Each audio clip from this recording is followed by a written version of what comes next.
Welcome, here I've got Motorola Edge and I'm gonna show you how to turn on and off the camera grid lines at this device.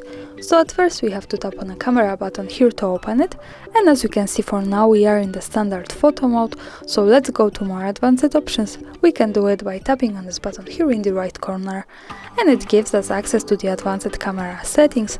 Now let's slide a little bit down to the capture settings, and here we have the assistive grid option, so by using this button we can easily turn it on and turn it off like that. This is how it works here, and for now let me keep this turned on, and let's go back to the camera preview to show you how it looks like.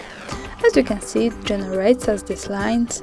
This is useful when we want to use the rule of thirds in photography and making experiments with composition.